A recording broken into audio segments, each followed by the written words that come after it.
आज Doubtnut app download करें। Doubtnut पर अपने सभी गणित, रसायन विज्ञान, भौतिक विज्ञान और जीव विज्ञान के डाउट्स का करो सफाया। बस प्रश्न की फोटो खींचो, एक ही प्रश्न को क्रॉप करो और तुरंत वीडियो सोल्यूशन पाओ। अभी डाउनलोड करें। हेलो दोस्तों, प्रश्न में एक परिपथ दिया गया है जिसमें दो लगे हैं सेल E1 और E2, जिसके हमें विद्युत वाहक बल और आंतरिक प्रतिरोध दिए गए हैं। ठीक है, और जो बाह्य प्रतिरोध है एक 2 ओम का और एक 3 ओम का। हमें क्या ज्ञात करना है? प्रवाहित धारा का मान व दिशा। दूसरा सेल E1 के सिरों का विभवांतर और E2 के सिरों का विभवांतर।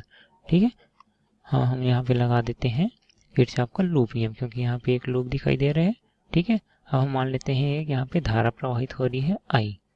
ठीक है, तो अब हम जो बाह्य प्रतिरोध लगा हुआ है उसके सिरों पर विभवांतर का चिन्ह देख लेते हैं। क्या हो जाएगा? B से C की ओर जा रही तो ये धनात्मक ऋणात्मक।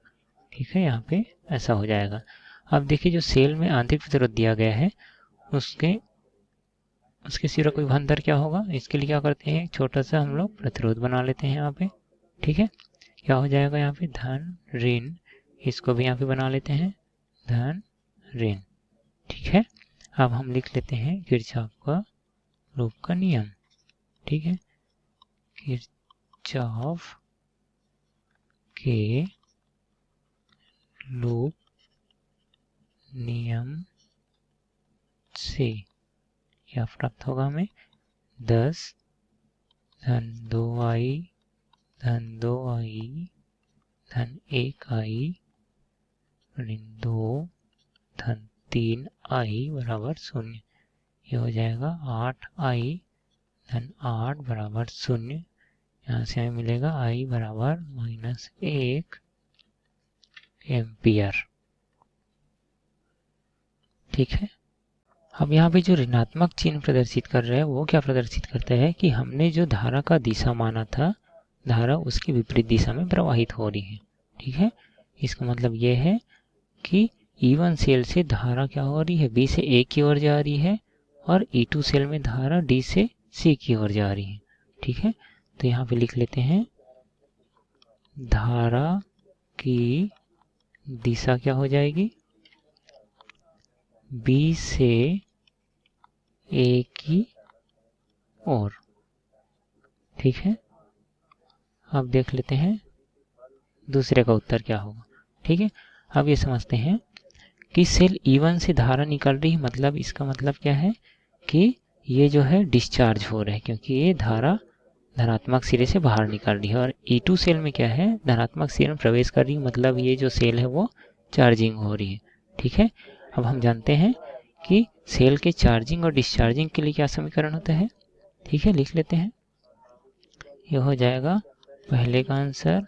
अब लिख लेते हैं दूसरे का आंसर। तो हम लोग सबसे पहले लिखते हैं E1 के लिए क्या हो जाएगा? सेल के डिस्चार्जिंग का समीकरण ये हो जाएगा E बराबर V प्लस I उसका आंतरिक प्रतिरोध। ठीक है, अब ये हो जाएगा, क्या निकालना है? सेल के सिरों का विभवांतर। ये हो जाएगा V1 लिख लेते हैं, E1 का है तो। ठीक है, ये हो जाएगा V1 बराबर E1 माइनस I R1। ठीक है, अब क्या दिए हैं? V1 बराबर E1 है 10 वोल्ट माइनस E है 1 एम्पियर, R है 2, तो ये हो जाएगा कितना हो जाएगा? 8 वोल्ट। ठीक है, यह हो गया सेल E1 के सिरों का विभवांतर। अब निकाल लेते हैं सेल E2 के सिरों का विभवांतर। ठीक है, क्या हो जाएगा? तीसरा है, अब तीसरा सेल क्या हो रहा है? E2 सेल धारा अंदर की ओर जा रही, मतलब ये चार्जिंग हो रही है। तो हम क्या लिखते हैं? सेल के, इसको E1 लिख लेते हैं, सेल E1, और ये हो जाएगा सेल E2 के चार्जिंग